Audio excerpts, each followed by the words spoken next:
नमस्कार, आप देख रहे हैं ओंकार आवामी और मैं हूं मनोज नारायण सिंह।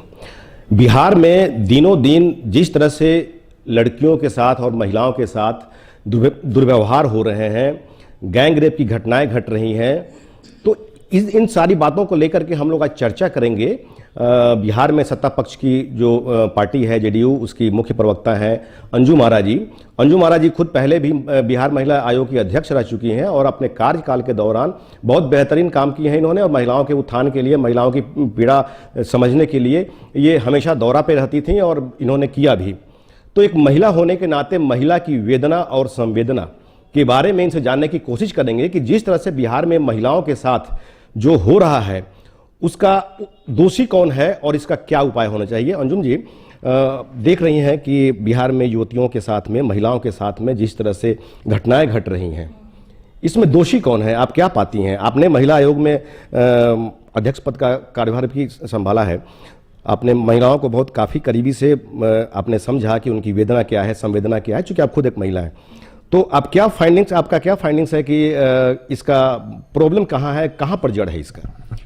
देखिए, सबसे पहले तो मैं ये कहूँगी कि जो महिलाओं के साथ एट्रोसिटीज़ होती हैं वो सिर्फ बिहार में नहीं बल्कि पूरे देश में आप देखेंगे, और देश ही नहीं बल्कि पूरे विश्व में देखेंगे महिलाओं के साथ जो है एट्रोसिटीज़ होती है, और पूरा विश्व महिला को एक सेकंड कैटेगरी का स्टेटस का वो एक ह्यूमन बीइंग वो मान चुका है।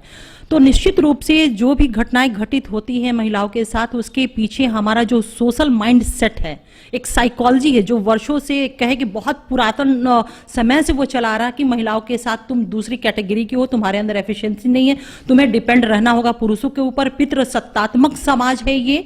तो इस तरह की सारी चीजें जो बचपन से परवरिश दी गई, लड़कों को भी उस तरह का एक मेंटल फ्रेम में डाला गया और लड़कियों को भी उस तरह के एक मेंटल फ्रेम में डाला गया।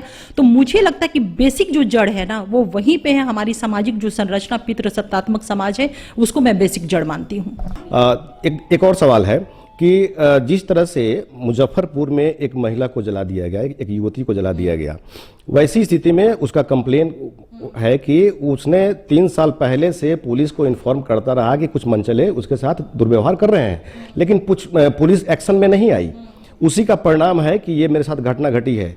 और इस तरह की बहुत सारी बातें हैं, बहुत सारी युवतियों का कंप्लेन है कि पुलिस में कंप्लेन करने जाते हैं लेकिन पुलिस सुनती नहीं है।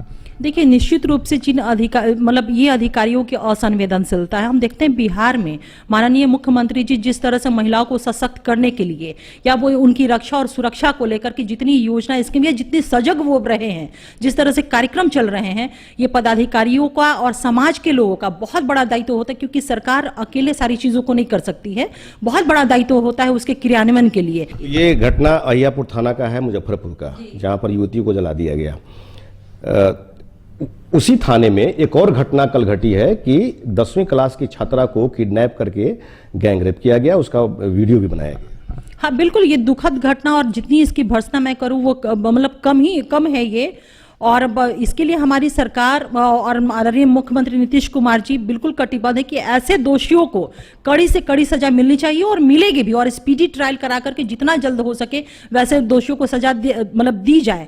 तो बिल्कुल इसके लिए हमारी प्रतिबद्धता है, कटिबद्धता है। ऐसे लोगों को जल्द से जल्द कड़ी सजा, उनके किए गए जुर्मों की कड़ी सजा दिला करके उनको सजा दिलाना। आप ऐसा बात मानती हैं कि नहीं कि कहीं ना कहीं अपराधियों में जो असामाजिक तत्व हैं उनके अंदर पुलिस प्रशासन का, पुलिस तंत्र का खौफ नहीं है कहीं?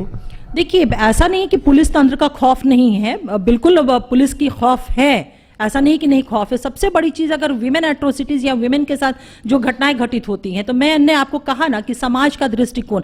एक चीज ये बताइए कि आज ये जो घटनाओं की चर्चा हम कर रहे हैं वो सड़कों पे होती हैं, लेकिन एक महिलाएं जो हैं वो पति के संरक्षण में, पुत्र के संरक्षण में, पिता के संरक्षण में वो एट्रोसिटीज की शिकार हो रही है। अगर ऐसा नहीं होता तो 498A इंडियन पेनल कोड में प्रोविजंस नहीं होते, डोमेस्टिक वायलेंस एक्ट नहीं होता, sexual harassment at work place act नहीं होता, सो मेनी एक्ट्स इंडोर्स और हमारे बीच में नहीं होते।